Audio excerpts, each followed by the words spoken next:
الطيبين الطاهرين المعصومين المنتجبين المنتخبين الذين أمر الله بالقسط وطهرهم تطهيرا ولعنة الله على أعدائهم واسم حقوقهم ومنكر فضائلهم وقتلتهم أجمعين. أما بعد فقد قال سبحانه وتعالى في كتابه المحكم وكتابه المحكم: أعوذ بالله من الشيطان الرجيم. بسم الله الرحمن الرحيم.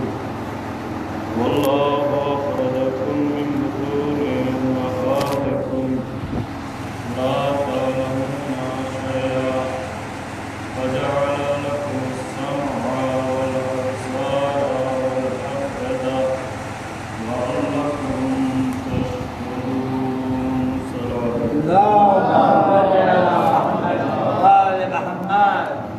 گرامی قدر سامعین معظم موالیان حضرات صحابیان اہل محمد، آپ کی مجلس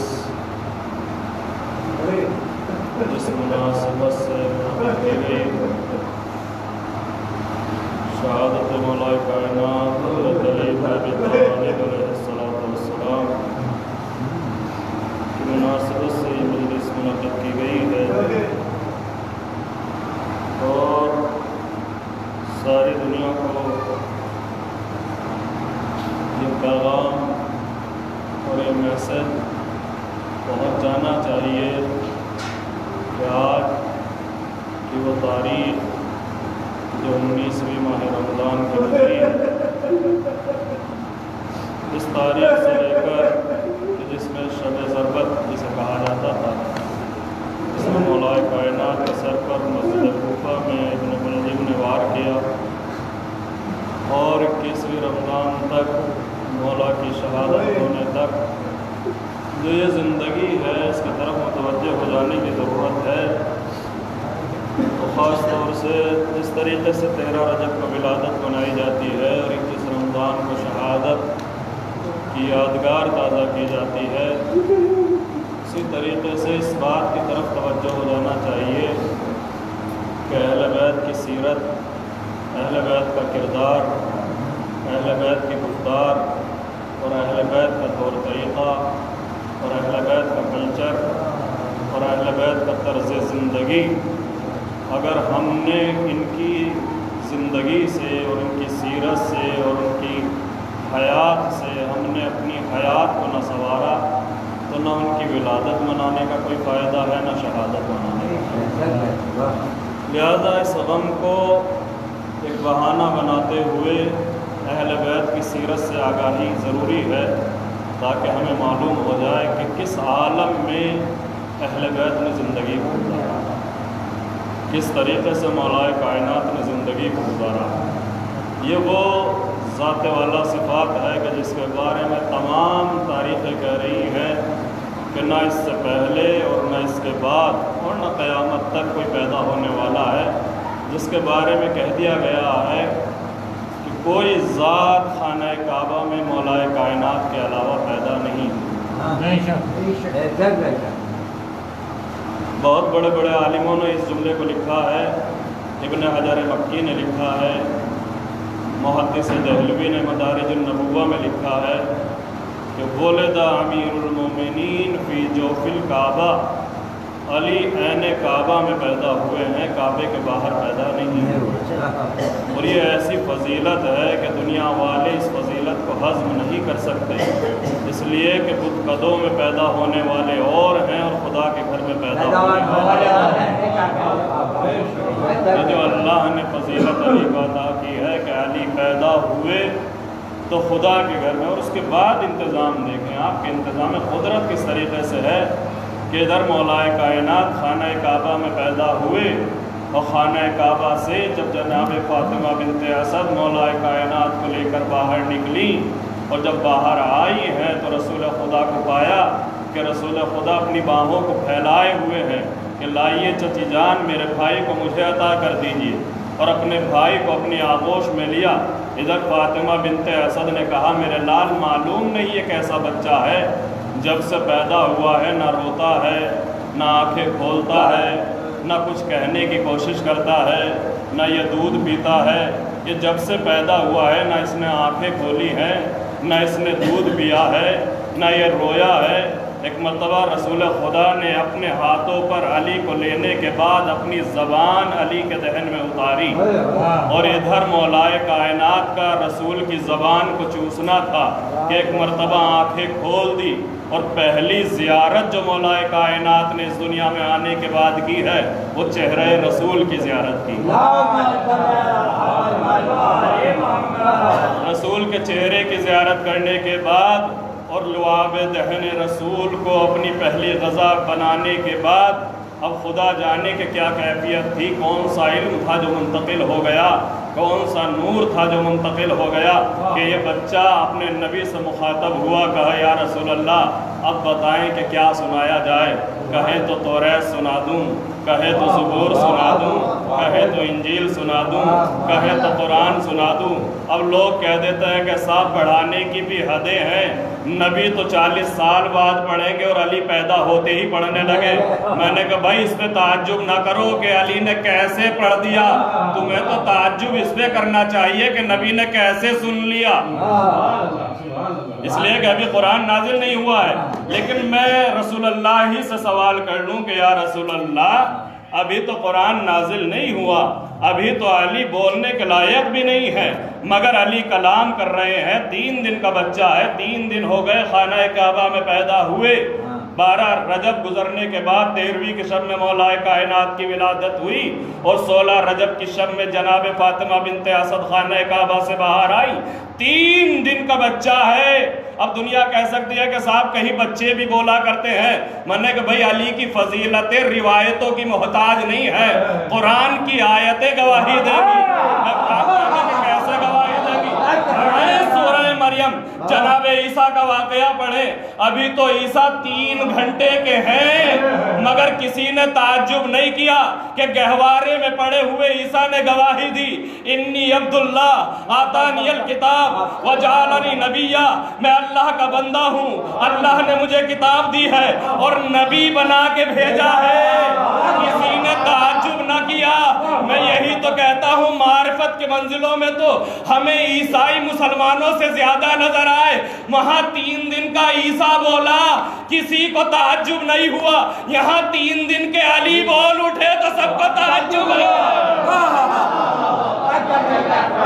3 دن کا عیسیٰ، 3 گھنٹے کا عیسیٰ۔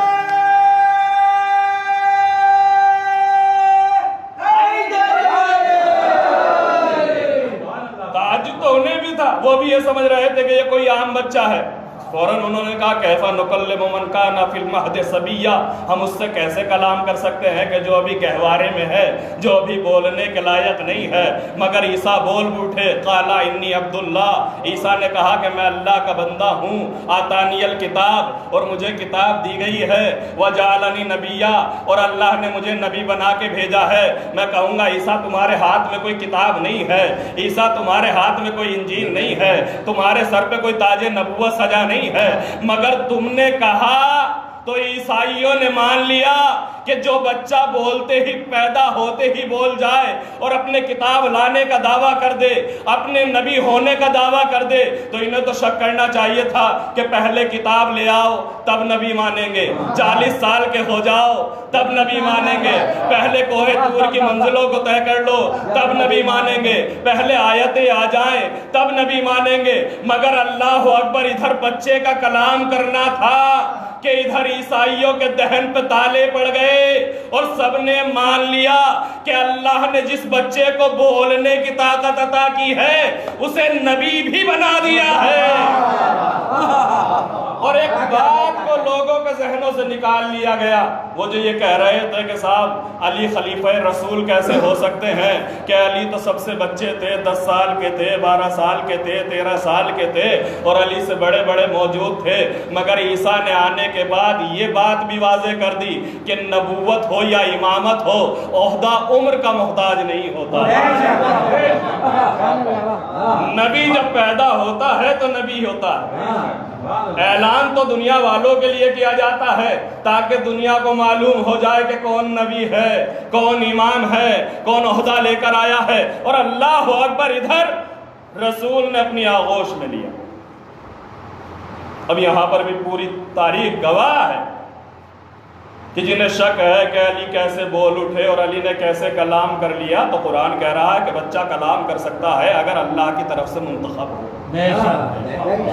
اگر اللہ نے عہدہ دیا ہو تو قرآن گواہی دے رہا ہے، کسی کی گواہی کی ضرورت نہیں ہے، کوئی جھوٹی گواہی دینے کی ضرورت نہیں ہے، روایتوں کی محتاج نہیں ہے علی کی فضیلتیں۔ قرآن کہہ رہا ہے کہ عیسیٰ بولے، 3 گھنٹے کے عیسیٰ بول پڑے، گہوارے میں بول پڑے، ماں کی آغوش میں بول پڑے، مریم کی گواہی کے لیے بول پڑے، اپنی نبوت کا اعلان کر دیا، کتاب کے لانے کا اعلان کر دیا۔ میں کہوں گا دنیا کہہ رہی ہے کہ صاحب علی نے کیسے کلام کر دیا، کیسے کلام کر دیا، میں کہوں گا صاحب کسی کی بھی فضیلت نہ مانے، یہ علی کی فضیلت نہ مانے، مگر تاریخ نویسوں نے لکھا ہے کہ رسول خدا کے ہاتھوں میں اتنا معجزہ تھا کہ اگر کسی کنکڑی کو ہاتھ پہ اٹھا لیتے تھے تو وہ بھی کلمہ پڑھنے لگتی تھی۔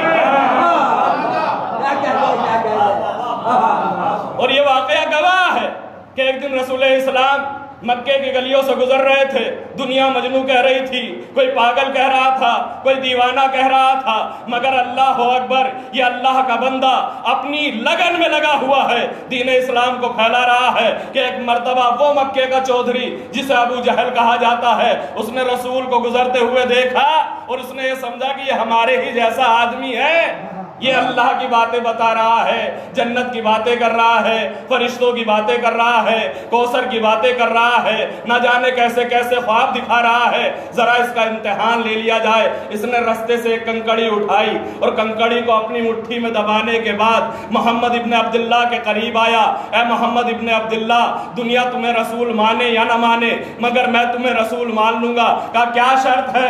کہا شرط یہ ہے کہ یہ بتا دو کہ میری مٹھی میں کیا ہے۔ اللہ اکبر، ہر پوچھنے والا اپنے سٹینڈرڈ کے اعتبار سے سوال کرتا ہے، جاہل ہو تو سوال جاہلانہ ہوتا ہے، اور ابو جہل ہو تو سوال ابو جہل کے جاتا ہے۔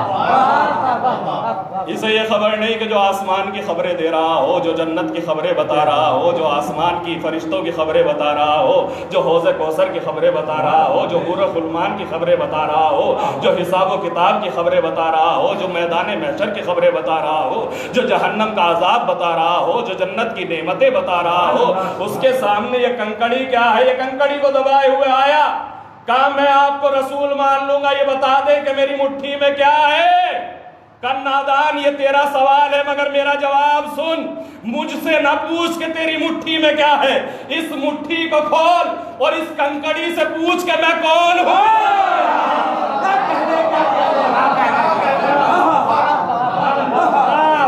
مجھ سے نہ پوچھ کہ تیری مٹھی میں کیا ہے، اپنی مٹھی کو کھول، اس کنکڑی سے پوچھ کہ میں کون ہوں۔ اس نے اپنی مٹھی کو کھولا، کنکڑی گویا ہوئی، اشہد ان محمد رسول اللہ، میں گواہی دیتی ہوں کہ یہ اللہ کے رسول ہے۔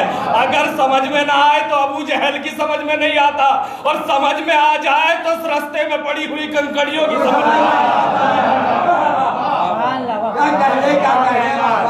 گواہی دے دی۔ کنکڑی نے گواہی دی، اور میرے رسول کا معجزہ تھا کہ جس راستے سے گزرتے تھے درخت جھک جھک کر سلام کیا کرتے تھے، پرندے اڑ اڑ کے سلام کیا کرتے تھے، اور جس کنکڑی کو اپنے ہاتھ میں لے لیتے تھے وہ کلمہ پڑھنے لگتی تھی، وہ رسول کا کلمہ پڑھا کرتی تھی، اور تاریخ یہی بتا رہی ہے۔ تو میں دنیا والوں سے یہی تو کہتا ہوں کہ اسے علی کی فضیلت نہ سمجھو کہ علی نے قرآن سنا دیا، کم سے کم اس فضیلت کو یہی سمجھ کے ہضم کر لو کہ یہ رسول کے ہاتھوں کا معجزہ تھا کہ علی نے رسالت کے ہاتھوں میں آتے ہی قرآن سنانا شروع کیا۔ یہ رسالت کا معجزہ ہے. جہاں کنکڑی بول پڑتی ہو وہاں علی بول پڑے تو کون سے تعجب کی بات ہے. جہاں کنکڑی کلمہ پڑھ سکتی ہو، جس کے یہاں کوئی شعور نہیں، جس کے یہاں کوئی عقل نہیں، جس کے یہاں زبان نہیں، لیکن بولنے پہ آئے تو دنیا کی ہر چیز بولتی ہے مگر دشمن حیدر نہیں بولتا.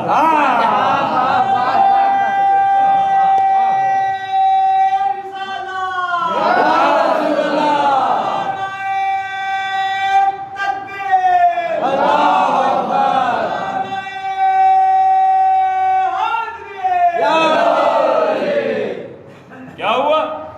ادھر مولا کائنات رسول اسلام کے ہاتھوں پر کہا یا علی ماں کا دودھ کیوں نہ پیا؟ کہا یا رسول اللہ آپ کی گواہی کے لیے آیا ہوں، پہلی غذا آپ کے دہن سے لوں گا. رسول کے دہن سے لعاب دہن رسول کو چوسنے کے بعد اللہ اکبر. اور یہ لعاب دہن رسول میں کیا تاثیر تھی. دنیا کا کوئی انسان اپنے بھتیجے، اپنے بھائی کو، اپنے چچا زاد بھائی کو یہ کہہ کر کہ سنت نبوی ہے ہم بھی زبان چسائیں گے، اپنی زبان نہیں چسا سکتا. کوئی روکے نہ روکے، سگی چچی روک دے گی، کوئی روکے نہ روکے، سگا چچا روک دے گا. کیوں روک دے گا؟ کہ بھائی تم بیمار ہو، تم بوڑھے ہو گئے ہو، تم چاہے جیسے ہو، مگر تمہارے یہاں بیماری پائی جاتی ہے، تمہارے یہاں جراثیم پائے جاتے ہیں، تمہارے یہاں بیکٹیریا پائے جاتے ہیں. اس لیے کسی نے بھی اسے سنت نہ بنایا کہ یہ سنت رسول ہے کہ پیدا ہوتے ہی چچا زاد بھائی کو زبان چسائی جائے، پیدا ہوتے ہی اپنے نواسے کو زبان چسائی جائے، پیدا ہوتے ہی اپنے بیٹوں کو زبان چسائی جائے. کسی نے اسے سنت نہ بنایا. کیوں نہیں بنایا؟ اس لیے کہ رسول اور ہے، امتی اور ہے. امتی اگر زبان چسا دے تو بیماریاں منتقل ہوتی ہے، رسول زبان چسا دے تو علم نبوت منتقل ہو جاتی ہے. رسول کے زبان چسانے میں، امتی کے زبان چسانے میں فرق ہے. لہذا جب زبان کا تھوک برابر نہیں ہو سکتا تو زبان برابر کیسے ہو سکتا ہے؟ خون برابر کیسے ہو سکتا ہے؟ گوشت برابر کیسے ہو سکتا ہے؟ اور جب کچھ بھی برابر نہیں ہو سکتا تو کوئی جانشین رسول کیسے ہو سکتا ہے؟ تو پوری تاریخ گواہ ہے. اللہ اکبر. یہ انتظام قدرت ہے کہ ادھر یہ قدرت نے انتظام کیا کہ اگر رسول خدا ابو طالب کے گھر میں پلے ہیں تو ابو طالب کی اولاد رسول خدا کے گھر میں پلی، اپنے گھر لے آئے. اور اللہ اکبر، نہ جانے کیسی تربیت کی ہے رسول نے، کیسی ٹریننگ دی ہے، کیا جوش و ولولہ، کیا علم رسول نے بھرایا ہے کہ مولا کائنات خود فرماتے ہیں زقنی رسول اللہ زقن زقا.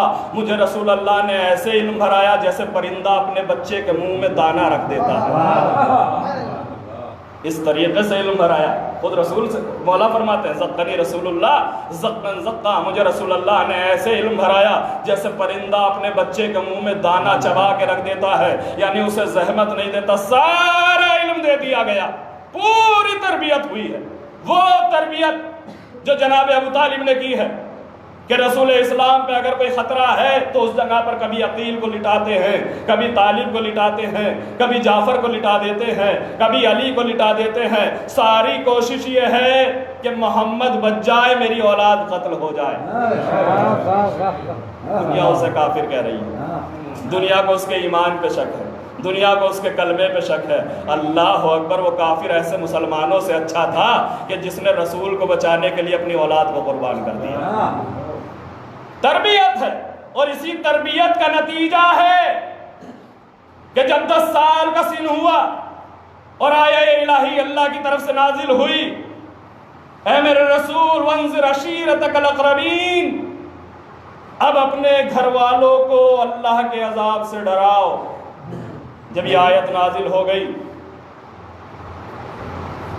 یہ پوری تاریخ گواہ ہے اور تمام تر تاریخوں میں یہ واقعہ موجود ہے کہ جب یہ آیت نازل ہوئی وانذر عشیرتک الاقربین، اے میرے رسول اپنے قریبی رشتہ داروں کو ڈراؤ، اپنے قریبی رشتہ داروں کو دعوت اسلام دو، اپنے قریبی رشتہ داروں کو اللہ کے بارے میں بتاؤ، اس کے عذاب کے بارے میں بتاؤ، اس کی نعمتوں کے بارے میں بتاؤ، اپنی رسالت کے بارے میں بتاؤ. اب تاریخ یہ بتا رہی ہے کہ دعوت ذوالشیرہ کی نیو رکھی جا رہی ہے، اسلام کی پہلی اینٹ رکھی جا رہی ہے. پہلا اسلام کا پیغام دنیا والوں کے لیے نہیں، رسول کے رشتہ داروں کے لیے وانذر عشیرتک الاقربین، قرآن کی آیت ہے میرے رسول اپنے قریبی رشتہ داروں کو ڈراؤ، انذار کرو، انہیں تبلیغ رسالت کرو، انہیں اللہ کے بارے میں بتاؤ، کتاب و شریعت کے بارے میں بتاؤ۔ رسول نے اتنا سننے کے بعد اپنے چچا کو بلایا، چچا جان یہ آیت نازل ہو گئی ہے، میں یہ چاہتا ہوں کہ آپ اس دعوت کا اہتمام کریں۔ کس کے گھر میں؟ ابو طالب کے گھر میں۔ اللہ اکبر۔ آج کے دور میں اگر کسی مسلمان کو چھوٹا سا جلسہ بھی کرنا ہو، چھوٹا سا اجتماع بھی کرنا ہو تو پاک سے پاک گھر ڈھونڈا جاتا ہے، اچھے سے اچھا گھر ڈھونڈا جاتا ہے۔ کوشش یہ کی جاتی ہے کہ مسجد میں کیا جائے، کوشش یہ کی جاتی ہے کہ کسی مقدس جگہ پہ کیا جائے۔ میں کہوں گا یا رسول اللہ یہ کیا کر رہے ہیں؟ اسلام کی پہلی اینٹ رکھی جا رہی ہے اور وہ بھی کافر کے گھر میں، دعوت ایمان، اور وہ بھی کافر کے گھر سے۔ کہا دنیا کو یہی تو بتانا ہے کلمہ پڑھنے والے اور ہیں، کلمے کو پھیلانے والے اور ہیں۔ صلوات پڑھے پر محمد وآل محمد۔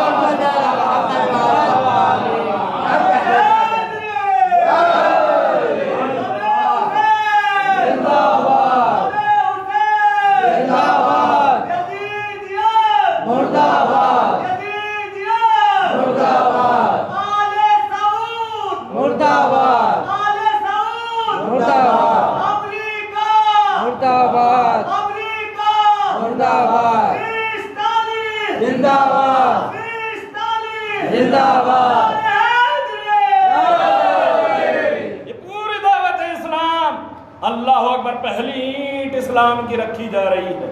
یا رسول اللہ کعبے کا انتخاب کر لیتے، کعبے میں آ کے پہلی تبلیغ کر لیتے، کسی مقدس مقام کو ڈھونڈ لیتے۔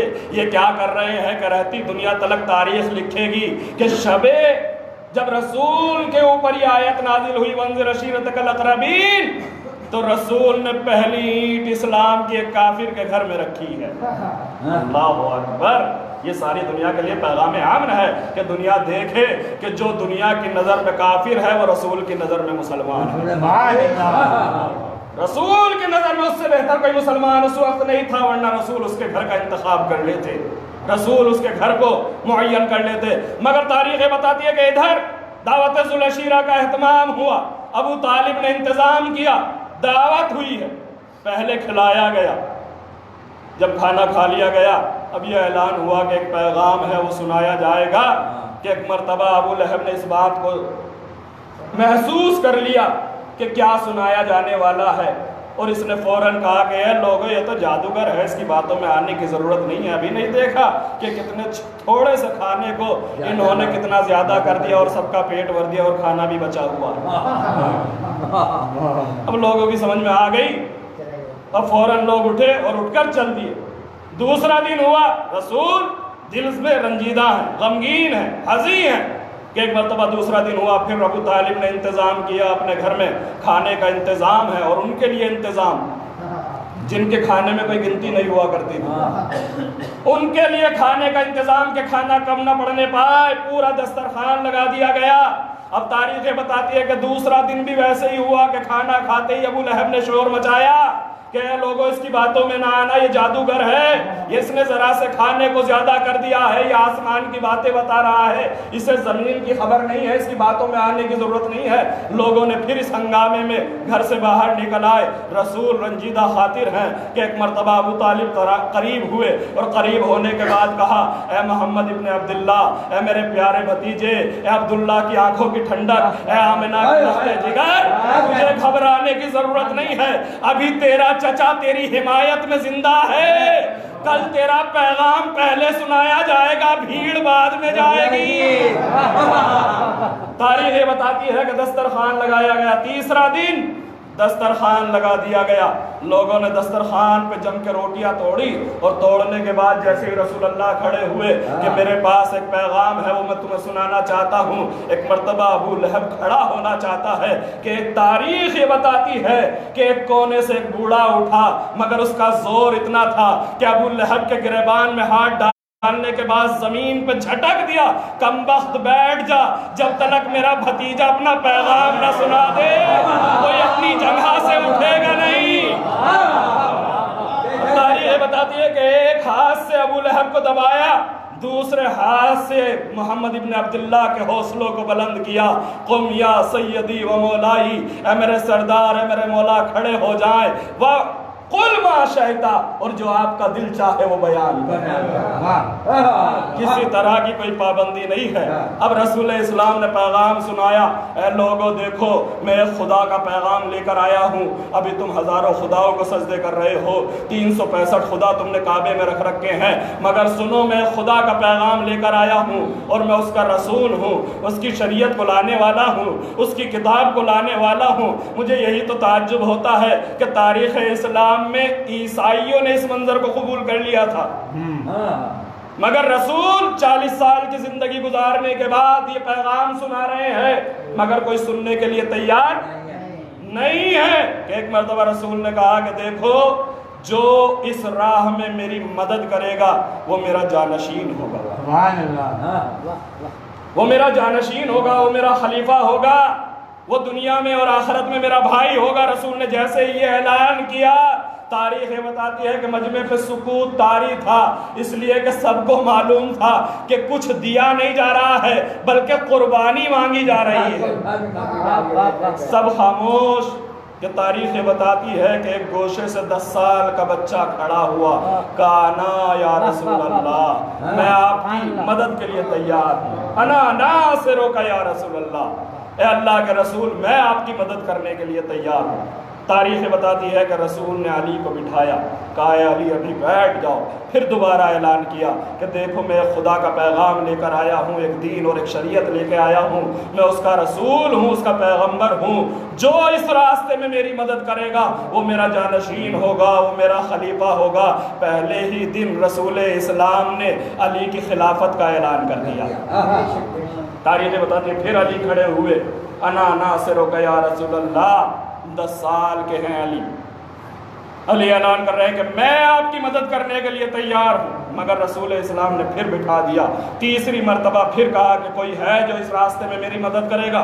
پھر علی کھڑے ہوئے. جب کوئی نہ کھڑا ہوا تو ایک مرتبہ رسول اسلام نے علی کو قریب بلایا، ہاتھ پکڑ کے دنیا کو دکھایا کہ دیکھو یہ علی ہے، یہ میرا جانشین ہے، یہ دنیا میں بھی میرا جانشین ہے، آخر کیا وجہ تھی کہ جہاں سب خاموش تھے وہاں علی بول رہے تھے، جہاں سب خاموش تھے وہاں علی کلام کر رہے تھے. 10 سال کا بچہ ہے، ڈر جانا چاہیے تھا کہ نہ جانے کیسا مشن ہے، ہزاروں دشمن ہیں، نہ جانے کہاں کہاں مقابلہ ہوگا، کہاں کہاں تلواریں سہنا پڑے گی، کہاں کہاں پتھر کھانے پڑیں گے. مگر یہ ابو طالب کی ٹریننگ کا نتیجہ تھا کہ 10 سال تلک ابو طالب نے ایسی ٹریننگ دے دی تھی بستر بدل بدل کے کہ تلواروں کا خوف دل سے جا چکا. اب کسی کوئی ڈر نہیں تھا، اور اگر ڈر ہوتا تو جب رسول نے ہجرت کے وقت کہا اے علی آج مجھے قتل کر دینے کا پلان ہے، بس یہ بات میں تم سے بتا رہا ہوں کہ آج رات میں میرے قتل کر دینے کا پلان ہے، بس اس بات پر میری جان بچ سکتی ہے کہ تم میرے بستر پر سو جاؤ اور میں مکے سے مدینہ چلا جاؤں. تو علی نے پہلا یہ سوال کیا، یا رسول اللہ میں اپنی جان کے بارے میں نہیں پوچھتا کہ میں بچوں گا یا نہیں بچوں گا، بس اتنا بتا دیجئے کہ کیا میرے سونے سے آپ کی جان بچ جائے گی. کہاں یا علی آپ کے سونے سے میری جان بچ جائے. تاریخ یہ بتاتی ہے اتنا سننے کے بعد علی نے یہ نہیں سنا کہ تم زندہ رہو گے، اے علی تمہارے اوپر کوئی حرف نہیں آئے گا، نہیں کوئی بات رسول نے نہیں کی، صرف اتنا کہا کہ تمہارے سونے سے میری جان بچ جائے گی. تاریخ یہ بتاتی ہے کہ رسول کی جان کی بچنے کی خبر سننے کے بعد مولا کائنات نے اپنا سر زمین پہ رکھ دیا اور پہلا سجدہ شکر ادا کیا. اور محدث دہلوی نے تو یہاں تک لکھا ہے کہ یہ تاریخ اسلام کا پہلا سجدہ شکر ہے جو ابو طالب کے لال نے ادا کیا ہے. پہلا سجدہ شکر. اللہ اکبر. تاریخ یہ بتاتی ہے کہ یہ ہجرت کی منزلوں سے گزرتا ہوا اور جو وعدہ دعوت ذوالشیرہ میں علی نے کر لیا تھا اس وعدے کو ہر جگہ نبھایا. بدر ہو تو علی نے نبھایا، خندق ہو تو علی نے نبھایا، خیبر ہو تو علی نے نبھایا. چاہے جو مرحلہ رہا ہو مگر علی کی تلوار چلی ہے. اللہ. اور عجیب بات ہے